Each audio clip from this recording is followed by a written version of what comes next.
Lolita by Vladimir Nabokov. Second page.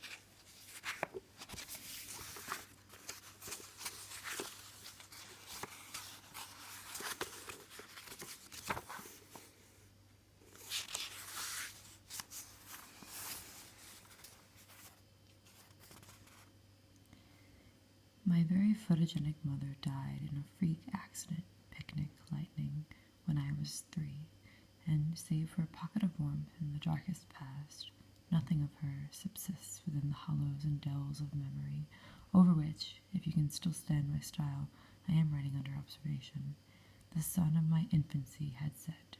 Surely you all know those redolent remnants of days suspended, with the mages about some hedge in bloom, or suddenly entered and traversed by the rambler at the bottom of a hill in the summer dusk, of furry warmth, golden midges.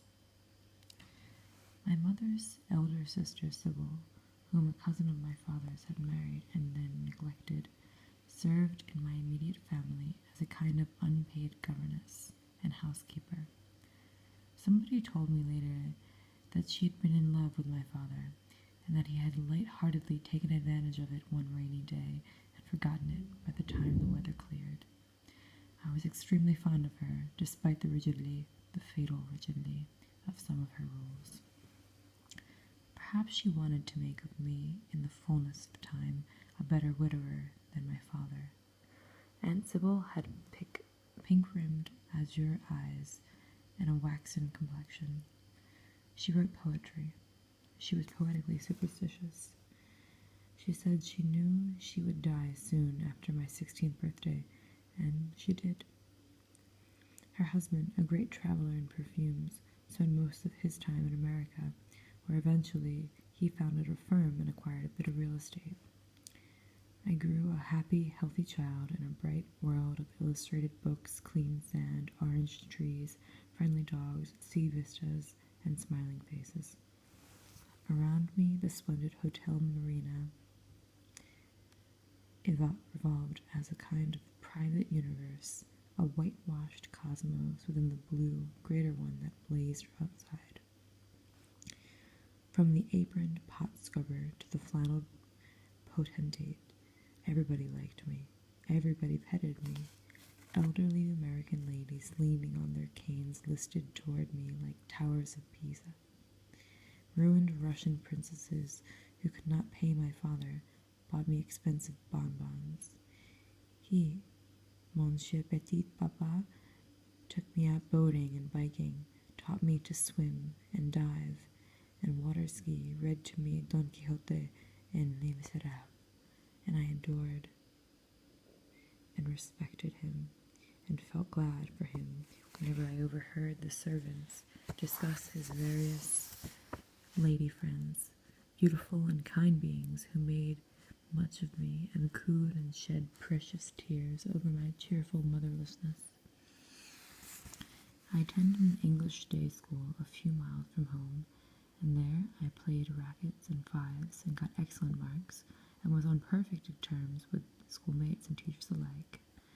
The only definite sexual events that I can remember as having occurred before my 13th birthday, that is, before I first saw my little Annabelle, were a solemn, decorous, and purely theoretical talk about pubertal surprises in the rose garden of the school with an American kid, the son of a then-celebrated motion picture actress whom he seldom saw in the three-dimensional world, and some interesting reactions on the part of my organism to certain photographs, pearl and umbra, with infinitely soft partings, in Pichon's sumptuous La Butte Humaine, that I had filched from under a mountain of marble-bound graphics in the hotel library.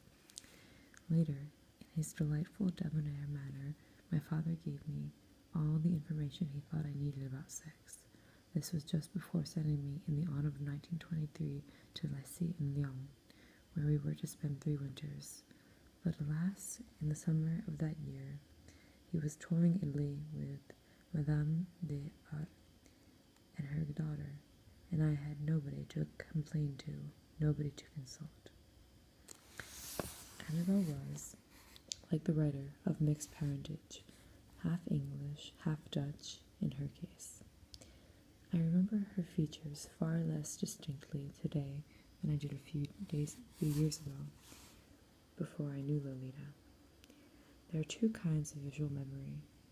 One, when you skillfully recreate an image in the laboratory of your mind with your eyes open, and then I see Annabelle in such general terms as honey-colored skin, thin arms, brown bobbed hair, long lashes, big bright mouth. And the other, when you instantly evoke, with shut eyes, on the dark inner side of your eyelids, the objective, absolutely optical replica of a beloved face, a little ghost in natural colors. And this is how I see Lolita.